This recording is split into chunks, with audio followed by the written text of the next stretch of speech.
Hello, welcome to my channel. അപ്പോ ഇന്നത്തെ video ഒരു മോസ്റ്റ് റിക്വസ്റ്റഡ് വീഡിയോ ആണെന്ന് വേണമെങ്കിൽ പറയാം. കുറെ നാളായിട്ട് എല്ലാവരും എന്നോട് ചോദിച്ചുകൊണ്ടിരിക്കുന്നത് ഫിസിക്സിനെ പറ്റിയാണ്. ഫിസിക്സ് എന്ത് ചെയ്യണം, ഫിസിക്സ് എങ്ങനെ പഠിക്കണം, ഫിസിക്സ് എങ്ങനെയാണ് ഞാൻ പഠിച്ചത് എന്നൊക്കെ എല്ലാ കാര്യങ്ങളും ഫിസിക്സിനെ ചുറ്റിപ്പറ്റിയാണ് ഇങ്ങനെ ചോദിച്ചുകൊണ്ടിരുന്നത്. അതുപോലെ ഫിസിക്സിൽ ഒരു ക്വസ്റ്റ്യൻ കണ്ടാൽ എങ്ങനെ തുടങ്ങണം എന്ന് മനസ്സിലാവുന്നില്ല, അത് എങ്ങനെ അപ്രോച്ച് ചെയ്യണമെന്ന് മനസ്സിലാവുന്നില്ല, ആൻസർ കിട്ടുന്നില്ല, അങ്ങനെ ഒരുപാട് കൺസേൺസ് ഒക്കെ പറയുന്നുണ്ടായിരുന്നു. അപ്പം ഇന്നത്തെ വീഡിയോ ഫിസിക്സിനെ പറ്റിയാണ്. ഞാൻ ഉപയോഗിച്ച കുറച്ച് ടിപ്സിനെ പറ്റിയാണ് ഇന്ന് പറയാൻ പോകുന്നത്. അപ്പം നിങ്ങൾക്ക് അത് യൂസ്ഫുൾ ആകുമെന്ന് വിചാരിക്കുന്നു. ഒന്നാമത്തെ കാര്യം, ഫിസിക്സ് പഠിക്കുമ്പോൾ ഡോണ്ട് മെമ്മറൈസ്. നിങ്ങൾ ക്ലാസ് കാണുമ്പോൾ, ലെക്ചേഴ്സ് കാണുമ്പോഴത്തേക്കും അറ്റൻറ്റീവ് ആയിട്ട് തന്നെ കാണുക. ഈച്ച് ആൻഡ് എവറി പോയിന്റ് ഒരെണ്ണം പോലും മിസ്സാകാണ്ട് എല്ലാം കാണുക. അതുപോലെ തന്നെ മെമ്മറൈസ് ചെയ്യാണ്ടിരിക്കുക. ഇപ്പൊ ഞാൻ ആദ്യമേ ചെയ്തിട്ടുള്ള ഒരു മിസ്റ്റേക്ക് ആണ്, ഇപ്പൊ നമുക്ക് ബ്രില്യനിലൊക്കെ ആണെങ്കിലും ഒരു ഫോർമുല പറയുമ്പോൾ ഡയറക്റ്റ് ആ ഫോർമുല ഇങ്ങോട്ട് ട്രിക്കായിട്ട് അതങ്ങ് ഓർത്ത് വെച്ചോ എന്ന് പറയുന്നതിന് പകരം ആ ഡെറിവേഷൻ ഒക്കെ കാണിച്ചത് എങ്ങനെയാണ് വരുന്നത് എന്നൊക്കെ കാണിച്ചിട്ടാണ് ആ ഫോർമുല നമുക്ക് തരുന്നത്. പക്ഷെ എന്റെ ഒരു മൈൻഡിൽ അൾട്ടിമേറ്റ്ലി ആ ഫോർമുല മാത്രം മതിയല്ലോ എന്ന് വിചാരിച്ച് ഞാനത് മെമ്മറൈസ് ചെയ്ത് വെക്കുമായിരുന്നു. പക്ഷെ ആക്ച്വലി അതൊരു റോങ് മെത്തേഡാണ്. നമുക്ക് ക്വസ്റ്റ്യൻ കണ്ടാലും അത് നമുക്ക് അപ്ലൈ ചെയ്യാനുള്ള ഒരു സ്കിൽ അവിടുന്ന് കിട്ടത്തില്ല. അതുകൊണ്ട് തന്നെ ഈ അത്യാവശ്യം ഡെറിവേഷൻസ് ഒക്കെ നോക്കി വെക്കുക. അത് പഠിക്കണം എന്നല്ല ഞാൻ പറയുന്നത്, അത്യാവശ്യം ഡെറിവേഷൻസ് ഒക്കെ നോക്കി വെക്കുക. ഇത് ഏത് കൺസെപ്റ്റിൽ നിന്നാണ് വന്നതെന്ന് നോക്കി വെക്കുക. എവിടെയൊക്കെ ഈ ക്വസ്റ്റ്യൻ ഇങ്ങനെയല്ല വേറെ രീതിയിൽ ട്വിസ്റ്റ് ചെയ്ത് ചോദിച്ചാൽ ഇത് ഉപയോഗിക്കാൻ പറ്റുമോ എന്നൊക്കെ ഓർത്തിരിക്കുക. അതുകൊണ്ട് തന്നെ മെമ്മറൈസ് ചെയ്യാണ്ട് എങ്ങനെയാണ് കാര്യങ്ങളൊക്കെ എന്ന് ഒരു അടുത്തൊരു ലെയറും കൂടി മനസ്സിലാക്കാൻ ശ്രമിക്കുക. അതുപോലെ തന്നെ ഷോർട്ട് കട്ടുകളുടെ പുറകെ പോകാതിരിക്കുക. അത്യാവശ്യം ഷോർട്ട് കട്ട് ഒക്കെ ഓർത്ത് വെക്കുക. എന്നാലിപ്പം ഞാൻ ഫിസിക്സിൽ ഒരുപാട് കുട്ടികളും ഒരുപാട് ടീച്ചേഴ്സും ഷോർട്ട് കട്ട്സിനെ സപ്പോർട്ട് ചെയ്യുന്നുണ്ട്. പക്ഷെ ബ്രില്യന്റിൽ നമുക്ക് അങ്ങനെ അധികം ഷോർട്ട് കട്ട് ഒന്നും പഠിപ്പിക്കാറില്ല. അല്ലെങ്കിൽ അത്രയും ലെങ്തി ആയിട്ടുള്ളൊരു പ്രോബ്ലം ഒക്കെ വന്നാൽ ഇങ്ങനെ ചെയ്ത് നോക്കൂ, അതും 2-3 സ്റ്റെപ്പ് ഒക്കെ കഴിഞ്ഞ് ഫൈനൽ ആൻസർ കിട്ടാൻ ഒരു എളുപ്പത്തിൽ ഇങ്ങനെ ചെയ്ത് നോക്കൂ എന്നൊക്കെ ആയിരിക്കും പറയത്തുള്ളൂ. അല്ലാണ്ട് ഈ ക്വസ്റ്റ്യൻ വന്നാൽ ഈ ഷോർട്ട് കട്ട് ഉപയോഗിക്കണം, അങ്ങനത്തെ ഷോർട്ട് കട്ടുകളുടെ പുറകെ പോകാതിരിക്കുന്നതാണ് നല്ലതെന്നാണ് എന്റെ അഭിപ്രായം. നമ്മൾ മാക്സിമം കൺസെപ്റ്റ് അറിഞ്ഞ് തന്നെ പഠിക്കുക. പിന്നെ നമുക്ക് ആ ഫൈനൽ ഫോമിൽ ആവശ്യമുണ്ടല്ലോ, ഇടക്കിടക്ക് റിവൈസ് ചെയ്യുക, ഒരിക്കലും മറന്നു പോകരുത്.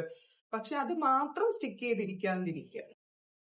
അപ്പോ next thing is about taking notes. അപ്പൊ എങ്ങനെ നോട്ട്സ് പ്രിപ്പയർ ചെയ്യണമെന്നും ഒരുപാട് പേര് ചോദിച്ചിട്ടുണ്ട്. അപ്പം നിങ്ങൾ മസ്റ്റ് ആയിട്ടും ക്ലാസ് കണ്ടുകൊണ്ടിരിക്കുന്നതിന്റെ ഇടയ്ക്ക് നിങ്ങളുടെ സ്വന്തം നോട്ട്സ് പ്രിപ്പയർ ചെയ്യണം. ഇപ്പൊ ഞാനതൊരു A4 സൈസ് പേപ്പറിലൊക്കെയാണ് പ്രിപ്പയർ ചെയ്തുകൊണ്ടിരുന്നത്. കാരണം ചില സമയത്ത് അറ്റ് എ ടൈം 2 ചാപ്റ്റേഴ്സ് ഒക്കെ പഠിപ്പിക്കുമ്പോഴത്തേക്കും നോട്ട് എഴുതിയെടുക്കുന്നതിനേക്കാളും കൂടുതൽ കൺവീനിയന്റ് പേപ്പർ തന്നെയാണ്. അതെന്തെങ്കിലും ആയിക്കോട്ടെ, എന്തായാലും ക്ലാസ് കാണുമ്പോൾ നോട്ട്സ് പ്രിപ്പയർ ചെയ്യണം മസ്റ്റ് ആയിട്ടും. ഇപ്പൊ ബ്രില്യന്റിൽ നിന്നൊക്കെ ആണെങ്കിൽ നമുക്ക് ലെക്ചർ നോട്ടും അതുപോലെ സ്റ്റഡി പാക്കേജിൽ നോട്ടുണ്ട്, ബ്രെയിൻ പോയിന്റർ എന്ന് പറഞ്ഞ ഫോർമുല മാത്രം തന്നിട്ടുള്ള ബുക്കുണ്ട്. ഇതെല്ലാം അവിടെ ഉണ്ട്. പക്ഷെ നമ്മൾ നമ്മുടെ നോട്ട്സ് എഴുതിയെടുക്കണം. പ്രത്യേകിച്ച് നമ്മുടെ ടീച്ചേഴ്സ് ക്ലാസ്സിൽ പറയുമ്പോൾ ചില പോയിന്റ്സ് നമുക്ക് എക്സ്ട്രാ കിട്ടും. അവരുടെ ആ ഒരു എക്സ്പീരിയൻസിൽ നിന്ന് ഈ ഭാഗത്ത് നിന്ന് ഇങ്ങനത്തെ ക്വസ്റ്റ്യൻ ഇതിന് മുന്നേ ചോദിച്ചിട്ടുണ്ടെന്നൊക്കെ പറയുമ്പോൾ നമ്മൾ അത് കുറച്ചുകൂടി ഡീറ്റെയിൽഡ് ആയിട്ട് ആ ഭാഗം ഒന്ന് എഴുതിയെടുക്കുക, എന്തെങ്കിലും മാർക്ക് ചെയ്ത് വെക്കുക. അങ്ങനെ നമുക്ക് വേണമെന്ന് വെച്ച് തന്നെ എല്ലാ കാര്യങ്ങളും ചെയ്യുക. അതാണ് അൾട്ടിമേറ്റ്ലി എനിക്ക് പറയാനുള്ളത്. എന്ത് കാര്യം നമ്മൾ ചെയ്യുകയാണെങ്കിലും, പഠിക്കുന്നതാണെങ്കിലും നോട്ട് എഴുതുന്നതാണെങ്കിലും റിവൈസ് ചെയ്യുന്നതാണെങ്കിലും എക്സാം എഴുതുന്നതാണെങ്കിലും എല്ലാം നമുക്ക് വേണം, എനിക്കത് ഫ്രൂട്ട്ഫുൾ ആകണം ഇനി എന്ന് വിചാരിച്ച് തന്നെ ചെയ്യുക. അപ്പോ എന്റെ ഒരു രീതി എങ്ങനെയാന്ന് വെച്ചാൽ, ഫിസിക്സിന് ഞാൻ 3 ടൈപ്പ് നോട്ടാണ് ഉണ്ടാക്കിയിട്ടുള്ളത്. ഒന്ന് ലെക്ചർ നോട്ട്, ഞാൻ അത് പേപ്പറിൽ എഴുതിയെടുക്കും. എന്നിട്ട് ഞാൻ നമ്മൾ ക്വസ്റ്റ്യൻ പ്രാക്ടീസ് ചെയ്യാൻ നേരമൊക്കെ റിവൈസ് ചെയ്യുന്നത് എന്റെ ഈ ലെക്ചർ നോട്ട് തന്നെയാണ്. പിന്നെ ആ ഒരു ചാപ്റ്റർ തീരുന്ന സമയമാകുമ്പോഴത്തേക്ക് ഞാൻ അത്യാവശ്യം വർക്ക് ബുക്ക് കംപ്ലീറ്റ് ആയിരിക്കും. ഞാൻ ഡെയിലി എടുക്കുന്ന ടോപ്പിക്കിന്റെ വർക്ക് ബുക്ക് അന്ന് തന്നെ ചെയ്യും. അപ്പൊ വർക്ക് ബുക്ക് കംപ്ലീറ്റ് ആവും. പിന്നെ എക്സാമിന് മുന്നേ ഞാൻ അതിന്റെ ഷോർട്ട് നോട്ട് ഉണ്ടാക്കും. അത് ഞാൻ വേറൊരു നോട്ടിലാണ് പ്രിപ്പയർ ചെയ്യുന്നത്. ഫോർമുലയും അത്യാവശ്യം ചില റിപ്പീറ്റഡ് ആയിട്ട് ചോദിക്കുന്ന തിയറി പാർട്ടുകൾ ഉണ്ടല്ലോ, അതൊക്കെ എഴുതിയെടുത്ത്, ഇപ്പം ഫോർ എക്സാമ്പിൾ ഇലക്ട്രോ മാഗ്നറ്റിക് വേവ്സിന്റെ പ്രോപ്പർട്ടീസ്, വേവ് ലെങ്തിന്റെ ഓർഡർ, അങ്ങനത്തെ കാര്യങ്ങളൊക്കെ റിപ്പീറ്റഡ് ആയിട്ട് ചോദിക്കുന്ന തിയറി പാർട്ടാണ്. അപ്പൊ അങ്ങനത്തെ കുറച്ച് തിയറി പാർട്ടും ബാക്കി ഇക്വേഷൻസും ഒക്കെ ഞാൻ ആ നോട്ടിലായിരിക്കും എഴുതിയെടുക്കുന്നത്. ഇതാണ് ഞാൻ ആദ്യമേ പ്രിപ്പയർ ചെയ്തിട്ടുള്ള 2 ടൈപ്പ് നോട്ട്. പിന്നെ അതിനുശേഷം ഞാൻ മോഡൽ എക്സാം ഒക്കെ തുടങ്ങിയിട്ടാണ് 3ാമത്തെ ടൈപ്പ് കൺസെപ്റ്റ് നോട്ട്ബുക്ക് എഴുതാൻ തുടങ്ങിയത്. അതെന്ന് വെച്ചിട്ട് നമ്മൾ ഒരുപാട് ക്വസ്റ്റ്യൻസ് പ്രാക്ടീസ് ചെയ്ത് വരുമ്പോഴത്തേക്കും ഒരു ചാപ്റ്ററിൽ തന്നെ ഒരുപാട് ടൈപ്പ് ക്വസ്റ്റ്യൻസ് നമ്മൾ കാണും. അപ്പം നമുക്ക് എല്ലാ ക്വസ്റ്റ്യൻ, ഇപ്പൊ ഞാൻ ഒരു ചാപ്റ്ററിൽ നിന്ന് മിനിമം ഞാനൊരു 500 ക്വസ്റ്റ്യൻസ് കുറയാണ്ട് പ്രാക്ടീസ് ചെയ്തിട്ടുണ്ട്. 500 അല്ലെങ്കിലുണ്ട്, എനിക്ക് തോന്നുന്നു ബിറ്റ്വീൻ 500 and 1000 റേഞ്ചിലായിരിക്കും നിൽക്കുന്നത്. കാരണം ഈ ഒരു 3 വർഷം കൊണ്ട് അത്രയും ക്വസ്റ്റ്യൻസ് ചെയ്യാൻ പറ്റിയിട്ടുണ്ട്. എസ്പെഷ്യലി ഈ ലാസ്റ്റ് ഇയർ എന്ന് വെച്ചാൽ തിയറി എനിക്ക് അത്രയും അങ്ങോട്ട് നോക്കണ്ടായിരുന്നു, ജസ്റ്റ് മറിച്ച് നോക്കേണ്ട ആവശ്യം ഉണ്ടായിരുന്നു. അതുകൊണ്ട് തന്നെ അത്രയും റേഞ്ച് ഞാൻ ക്വസ്റ്റ്യൻ ചെയ്തിട്ടുണ്ട്. അപ്പൊ ഈ എല്ലാ ക്വസ്റ്റ്യനും റിപ്പീറ്റ് ചെയ്യാന്നുള്ളത് അത്ര പോസിബിൾ അല്ല, പക്ഷെ എനിക്ക് എല്ലാ ക്വസ്റ്റ്യനും റിപ്പീറ്റ് ചെയ്യണം എന്നുണ്ടായിരുന്നു. അപ്പം ചില ക്വസ്റ്റ്യൻസ് ആ ക്വസ്റ്റ്യൻ വരുന്ന രീതി ഞാൻ ആ നോട്ട്ബുക്കിൽ എഴുതി വെക്കുമായിരുന്നു, ഈ കൺസെപ്റ്റ് നോട്ട്ബുക്കിൽ. എനിക്കത് കൂടുതൽ ഹെൽപ്ഫുൾ ആയിട്ടുള്ളത് റേ ഒപ്റ്റിക്സ്, അതുപോലെ തന്നെ നമ്മുടെ കൈനമാറ്റിക്സ് ഒക്കെ ഒരുപാട് ടൈപ്പ് ക്വസ്റ്റ്യൻസ് വരാലോ. അപ്പൊ ഈ ടൈപ്പ് ക്വസ്റ്റ്യൻസിന് ഇങ്ങനെ ചെയ്യാം, അല്ലെങ്കിൽ ചില ഷോർട്ട് കട്ടുകൾ ആ ക്വസ്റ്റ്യൻ ആ രീതിയിൽ മാത്രമേ ചോദിക്കത്തുള്ളൂ.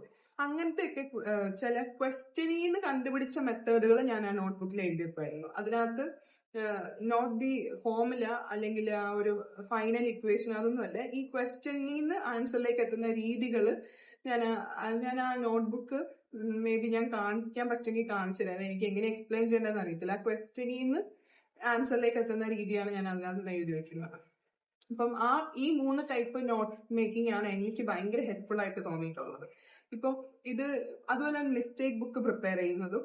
അപ്പൊ ഞാൻ ഈ ചാപ്റ്റർ വൈസ് ആണെങ്കിൽ എനിക്ക് പറ്റിയ മിസ്റ്റേക്സ് ഞാൻ ഈ കൂട്ടത്തിൽ എഴുതി വെക്കുമായിരുന്നു. അതല്ലാണ്ട് ഞാൻ മോഡൽ എക്സാമിന് ഞാൻ വരുത്തിയിട്ടുള്ള എവറി സിംഗിൾ മിസ്റ്റേക്സ് എല്ലാ സബ്ജക്റ്റിൽ നിന്നും അത് വേറൊരു ബുക്കിൽ ഞാൻ എഴുതിയിട്ടുണ്ട്. ഇതെല്ലാം നമുക്ക് റിവൈസ് ചെയ്യാൻ സമയം കിട്ടുമെന്ന് വെച്ചാൽ പറ്റും. എനിക്ക് അങ്ങനെ അത്യാവശ്യം ഒരുപാട് ബുക്സ് ആയി, പക്ഷെ അതൊക്കെ നമുക്ക് റിവൈസ് ചെയ്യാൻ ഒക്കും. ഇനി next thing is about NCERT. Physics NCERTക്ക് അത്ര ഇമ്പോർട്ടൻസ് കൊടുക്കണോ എന്നുള്ള എല്ലാവരുടെയും ഡൗട്ടാണ്. ഇപ്പം ബയോളജിയും കെമിസ്ട്രി ഒക്കെ NCERT നമ്മൾ ഡെഫിനറ്റ്ലി പഠിക്കണം എന്ന് നമുക്ക് ഒബ്വിയസ് ആയിട്ടുള്ള കാര്യമാണ്. പക്ഷെ ഫിസിക്സിന് NCERT എങ്ങനെ യൂസ് ചെയ്യണം, അത് നിർബന്ധമുണ്ടോ, NCERT പഠിച്ചില്ലെങ്കിൽ കുഴപ്പമുണ്ടോ, അങ്ങനെയും കുറെ ക്വസ്റ്റ്യൻസ് വരുന്നുണ്ട്.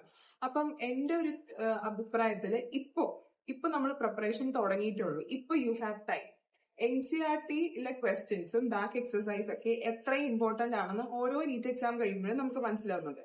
എസ്പെഷ്യലി ഈ നീറ്റ് എക്സാമിന് നമ്മൾ NCERTയിലെ ബാക്ക് എക്സസൈസിൽ ഒരു ലെങ്തി പ്രോബ്ലം ഉണ്ട്. അത് നമ്മൾ ചുമ്മാ പ്രാക്ടീസ് ചെയ്യുമ്പോൾ തന്നെ നമ്മൾ മടുക്കും, അത്രയും ലെങ്തിയാണ്. ആ ക്വസ്റ്റ്യൻ ഈ നീറ്റ് എക്സാമിന് വന്നിട്ടുണ്ട്. അപ്പോൾ അത് വരും എന്നുള്ള കാര്യം ഒബ്വിയസ് ആണ്. അപ്പൊ നമ്മളത് ചെയ്യണം.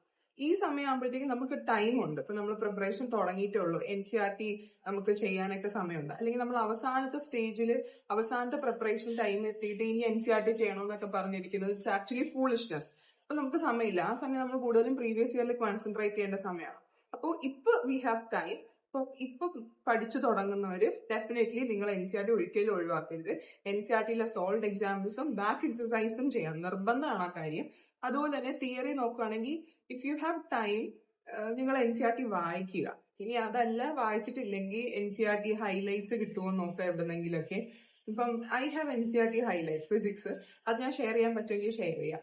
ഇനി അതല്ല NCERT സമ്മറി ഒരിക്കലും ലീവ് ചെയ്യാൻ പാടില്ല. സമ്മറി, പോയിന്റ്സ് ടു പോണ്ടർ ഒക്കെ ഒരു 2-3 വട്ടമൊക്കെ സമയം കിട്ടുമ്പോഴൊക്കെ അടുത്ത് റിവൈസ് ചെയ്യാം. നമ്മൾ ആ ഫോർമുല നോട്ട് റിവൈസ് ചെയ്യുന്നതിന്റെ കൂട്ടത്തിൽ തന്നെ സമ്മറി, പോയിന്റ്സ് ടു പോണ്ടർ ഒക്കെ റിവൈസ് ചെയ്യാം. സമ്മറിന്നൊക്കെ ഒരുപാട് അതേ ലൈൻ തന്നെ എടുത്ത് നമുക്ക് എക്സാമിന് തിയറി പോയിന്റ്സ് ചോദിക്കാം.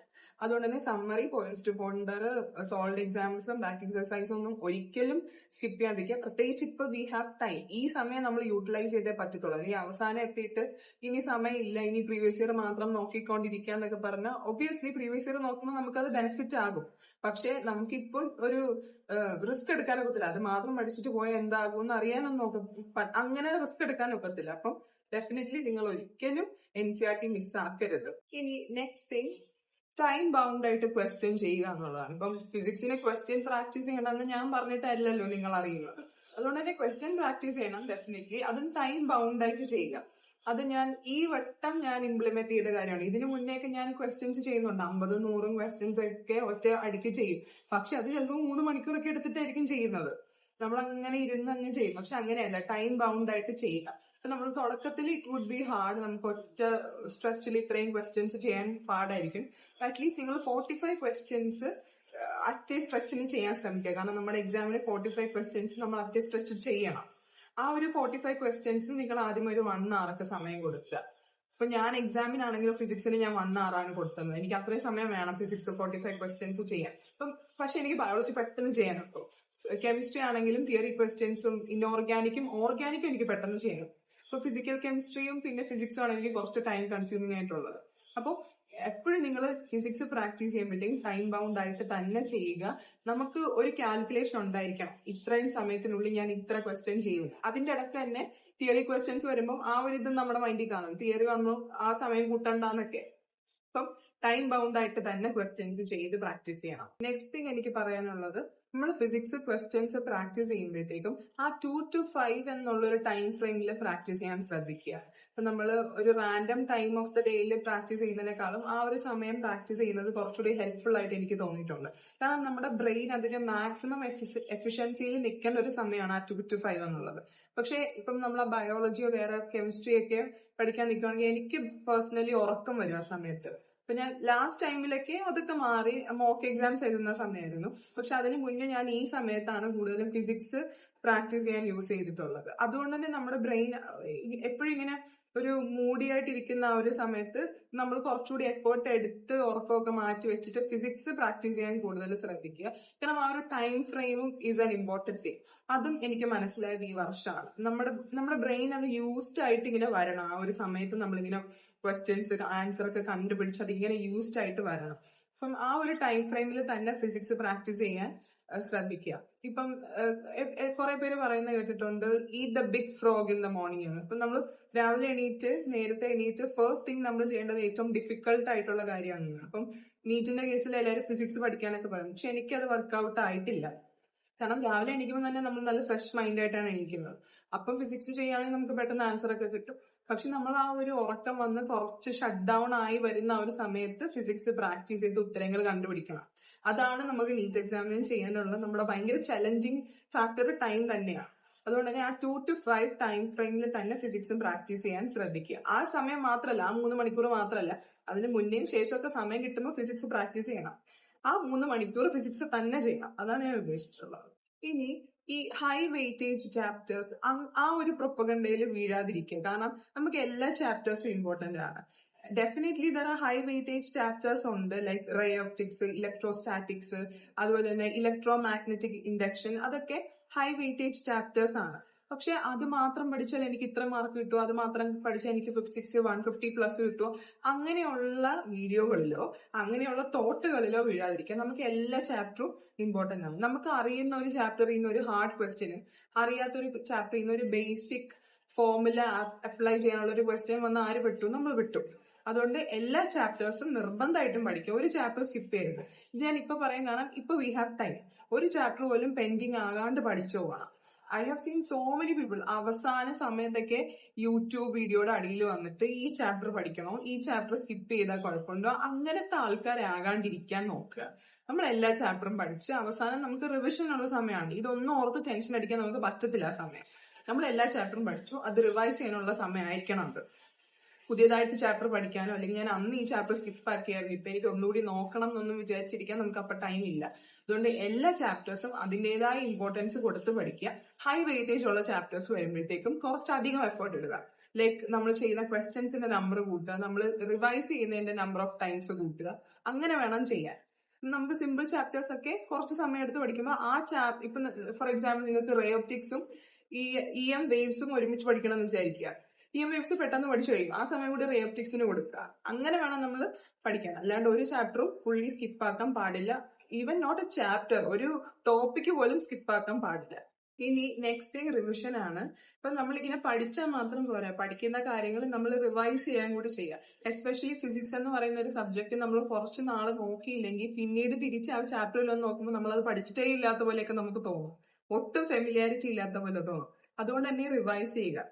ഇപ്പം അറ്റ്ലീസ്റ്റ് നിങ്ങൾ ഇപ്പം കോൺസെൻട്രേറ്റ് ചെയ്യേണ്ടതെന്ന് വെച്ചാൽ ഇപ്പൊ ചാപ്റ്റേഴ്സ് പഠിപ്പിക്കുന്ന സമയമാണല്ലോ, ആ ക്ലാസ് ഒക്കെ നന്നായി കാണുക, ക്വസ്റ്റ്യൻസ് ഒക്കെ പ്രാക്ടീസ് ചെയ്യുക. വീക്കിലി എക്സാമിന് മുന്നേ ഒരു 3 വട്ടം ഞാൻ ഈ ചാപ്റ്റർ റിവൈസ് ചെയ്യും. എന്റെ ലെക്ചർ നോട്ടും ഷോർട്ട് നോട്ടും ഞാനൊരു 3 വട്ടം റിവൈസ് ചെയ്യുമെന്ന് വിചാരിക്കുക. പറ്റും. ഇപ്പം എന്റെ ഒരു ഇതില് ഞായറാഴ്ച ഉച്ചയ്ക്കായിരുന്നു ഞങ്ങൾക്ക് വീക്കിലി എക്സാം. അപ്പൊ ഞായറാഴ്ച ഉച്ചയ്ക്ക് മുന്നേ ഡെഫിനറ്റ്ലി എനിക്ക് ആ ചാപ്റ്റർ 3 വട്ടം റിവൈസ് ചെയ്യാൻ പറ്റും. നമുക്ക് നമ്മുടെ ലെക്ചർ നോട്ടും ഷോർട്ട് നോട്ടൊക്കെ ഞാനൊരു ജസ്റ്റ് ഒരു നമ്പർ പറഞ്ഞാൽ ഞാൻ അങ്ങനെ 3 വെച്ചിട്ടുള്ളത്. എനിക്ക് ബയോ എൻസിആർടി 3 വട്ടം വായിക്കണം, കെമിസ്ട്രി 3 വട്ടം റിവൈസ് ചെയ്യണം, ഫിസിക്സ് 3 വട്ടം റിവൈസ് ചെയ്യണം. അതാണ് ഞാൻ വെച്ചിട്ടുള്ള ഒരു മിനിമം ടാർഗറ്റ്. അപ്പം അങ്ങനെ റിവൈസ് ചെയ്യാൻ നോക്കുക. പിന്നെ നമ്മൾ പഠിച്ചു കഴിഞ്ഞ് ഇപ്പം ബ്രില്യന്റിലാണെങ്കിൽ എല്ലാ മാസവും മന്ത്ലി ടെസ്റ്റ് ഉണ്ട്. അപ്പൊ നമ്മൾ ഈ ഒരു മാസം പഠിച്ച എല്ലാ ചാപ്റ്റേഴ്സും അതിൽ കാണും. അപ്പം അതിനുവേണ്ടി റിവൈസ് ചെയ്യും. നമ്മൾ ഓൾറെഡി പഠിച്ച എക്സാം എഴുതിയതായതുകൊണ്ട് തന്നെ അവിടെ റിവിഷൻ ആണ് നടക്കുന്നത്, പുതിയ പഠിത്തമല്ല. അപ്പൊ നമ്മൾ റിവൈസ് ചെയ്യുക. അതിനു വേണ്ടി നമ്മൾ ഫോർമുല നോട്ടൊക്കെ റിവൈസ് ചെയ്യുക, നമ്മൾ ചെയ്ത ക്വസ്റ്റ്യൻസ് റിവൈസ് ചെയ്യുക. അങ്ങനെ revision is the key. Revision ഇല്ലാണ്ട് ഒന്നും നടക്കത്തില്ല, റിവൈസ് ചെയ്തുകൊണ്ടേയിരിക്കണം. ഇനി നെക്സ്റ്റ്, ഇതാണ് ഏറ്റവും ഇമ്പോർട്ടന്റ് ആയിട്ടുള്ള ടിപ്പ് അല്ലേ, ഇത് ബേസിക്കലി ഏറ്റവും ഇമ്പോർട്ടന്റ് ആയിട്ട് നിങ്ങൾ ഒബ്ലിഗേറ്റ് ആയിട്ട് ചെയ്യേണ്ട കാര്യമാണ് മോക്ക് ടെസ്റ്റ് എന്ന് പറയുന്നത്. മോക്ക് ടെസ്റ്റ് എഴുതിയേ പറ്റത്തുള്ളൂ. ഈ മോക്ക് ടെസ്റ്റിന്റെ ഒരു റോൾ എനിക്ക് തോന്നുന്നു ഈ ഒരു പ്രിപ്പയറിംഗ് ഫേസിനേക്കാളും കൂടുതൽ ലാസ്റ്റ് ഒരു റിവൈസിങ് ഫേസ് വരുമല്ലോ, അപ്പോഴാണ് മോക്ക് ടെസ്റ്റിന് കുറച്ചുകൂടി ഇമ്പോർട്ടൻസ് ഉണ്ട്. പക്ഷെ ഇപ്പോഴും നിങ്ങൾ ഒരു വീക്കിലി എക്സാം പോലും സ്കിപ്പ് ആക്കരുത്, ഒരു എക്സാം പോലും സ്കിപ്പ് ആക്കാണ്ട് എഴുതിക്കൊണ്ടിരിക്കുക.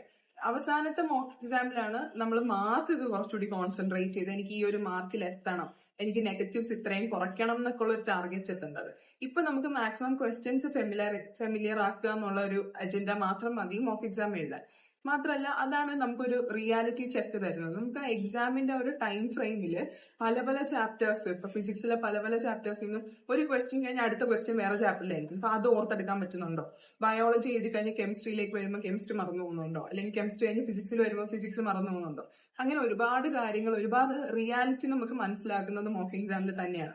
നമ്മൾ പഠിച്ചുകൊണ്ടിരിക്കുന്ന സമയത്ത് നമ്മുടെ കോച്ചിങ് സെന്ററിലോ വീട്ടിലൊക്കെ ഇരുന്ന് നമ്മൾ ക്വസ്റ്റ്യൻ ചെയ്യുമ്പോൾ നമുക്ക് കിട്ടുന്നുണ്ട്, എക്സാമിന് കിട്ടുന്നില്ല. എന്താ കാരണം?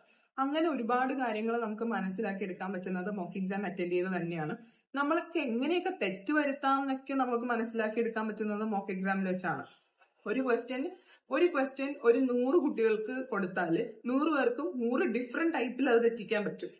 പക്ഷെ ശരിയാക്കുന്ന ഒരൊറ്റ ടൈപ്പേ ഉള്ളൂ, തെറ്റിക്കുന്നതിന് ഒരുപാട് ടൈപ്പ് ഉണ്ട്. അപ്പൊ നമ്മളത് എഴുതിയാണ് എനിക്കത് ഒരുപാട് ഹെൽപ്ഫുൾ ആയിട്ടുണ്ട്. ഞാൻ ഇങ്ങനെയൊക്കെ തെറ്റിക്കും എന്ന് എനിക്ക് മനസ്സിലായി. അപ്പൊ ഞാൻ അതിൽ കുറച്ചുകൂടി പ്രിക്കോഷ്യസ് ആയിരിക്കും, അങ്ങനെ തെറ്റാൻ പാടില്ല.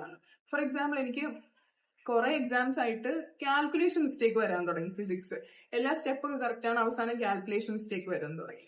അപ്പം ഞാനത് കുറച്ചും കൂടി ഇങ്ങനെ ഡീറ്റെയിൽ ആയിട്ട് നോക്കിയപ്പോൾ, ഞാൻ ക്വസ്റ്റ്യൻ പേപ്പറിൽ തന്നെയാണല്ലോ നമ്മൾ ചെയ്ത് നോക്കുന്നത്. അപ്പൊ ക്വസ്റ്റ്യൻ പേപ്പറൊക്കെ ഇങ്ങനെ മറിച്ച് നോക്കുമ്പോൾ 5x3 ഞാൻ എപ്പോഴും 8 ആയിട്ടാണ് എഴുതിക്കൊണ്ടിരുന്നത്. അതായത് 5x3 എന്റെ മനസ്സിൽ പെട്ടെന്ന് 5+3 ഞാൻ അങ്ങ് 8 എഴുതും. അപ്പൊ എന്റെ അൾട്ടിമേറ്റ് ആൻസർ, ഫൈനൽ ആൻസർ മാറിപ്പോകുന്നു ചെയ്തുകൊണ്ടിരുന്നത്.